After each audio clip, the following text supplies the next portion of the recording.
Aloha. Hashtag Hawaiian. So what are we doing? Of course, we're going to make it more difficult, Things can always be more difficult. especially in chemistry. Absolutely. So today, we're going to calculate empirical formulas from the percent composition. So we're going to give you the percent composition, and you're going to have to give us the empirical formula, which is the lowest whole number ratio formula. Right. Hashtag awesome. Hashtag, you ready? I'm ready. Are you? Hashtag totally. Are you done with the hashtags? Hashtag maybe. Hashtag I'll think about it. Okay. So if we had a problem, that was, put it with hashtags, 82.2% nitrogen Okay. and 17.8% hydrogen, and we wanted the empirical formula, how would we start? Man, where do I even start? I know a teacher once told me that the best way to work with percentages, if you're trying to figure out some stuff, is just to come up with a number that percentages work well with. So 100. So 100 works really well with percentages. So could I just say, let's pretend I have 100 grams of this compound. Yeah. 82.2 grams of it is nitrogen. Yep. And 17.8 grams of it is hydrogen. So let's say we have 82.2 grams nitrogen. Okay. And 17.8 grams hydrogen. Now, remember that the currency of chemistry is moles. Right. So we've got to get to where we can compare the moles of each. So how would we do that?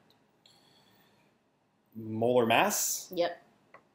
So we've got to convert. Molar mass just doesn't go away. Doesn't, I swear. Okay. So we've got to convert these quantities to moles of each element. And then we can compare them. So let me set up the train tracks for nitrogen. So remember, I'm going to moles. So 1 mole divided by the molar mass, which is 14.007. And you should all have this memorized by now. So the 14.007, I got it from the periodic table where nitrogen is.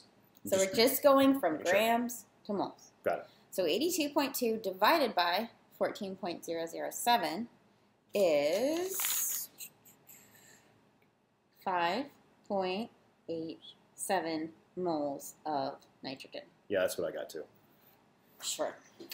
Okay, and then 17.8 grams of hydrogen, same thing, 1 mole, 1.008 grams equals... Again, from the periodic table.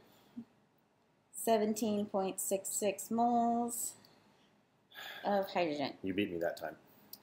Okay, so now we have to figure out the ratio between the two. Wow. So you're talking about the ratio between 5.87 moles and 17.66 moles? Yep.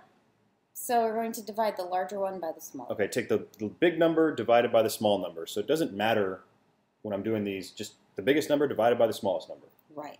So let's do 17.66 moles of hydrogen divided by 5.87 moles of nitrogen, because that's the ratio. I know I'm going to have more of the hydrogen than the nitrogen. It appears so, yeah. And when you do that, you get a ratio of 3. It's roughly 3. It's not exactly 3, right? No, but it's really close. Yeah, so like if I put this in the calculator and it was like 2.97 or 3.044, it's basically 3. So the closest thing is 3. Got it. Just checking. So then, for every 1 nitrogen, I have 3 hydrogens. So you'd write it like that. So the empirical formula of a compound that is 82.2% nitrogen and 17.8% hydrogen is NH3. I gotcha. I do have one question, though. So let's say that number, that 3 right there, let's say it came out to like 2.5 or something like that. I mean, is that okay? I don't round that up to 3 or anything, right? It's like just 2.5. Well, if it was 2.5, then you would have to multiply them both by 2. So I can't just have N1H2.5. No, you right? have to round to a whole number. I would have to multiply it by 2 to get it to like N2H5. Exactly. I'm not trying to confuse you guys. I'm just trying to make sure I understand this. So in every time you have something that's a 0.5, it's going to have to be multiplied by 2. Okay, I'm just making sure. Just making sure. So are we good? I think so. Go practice. Aloha. Hashtag aloha, hashtag Hawaiian, hashtag awesome unit, guys, hashtag good job. Hashtag we're done.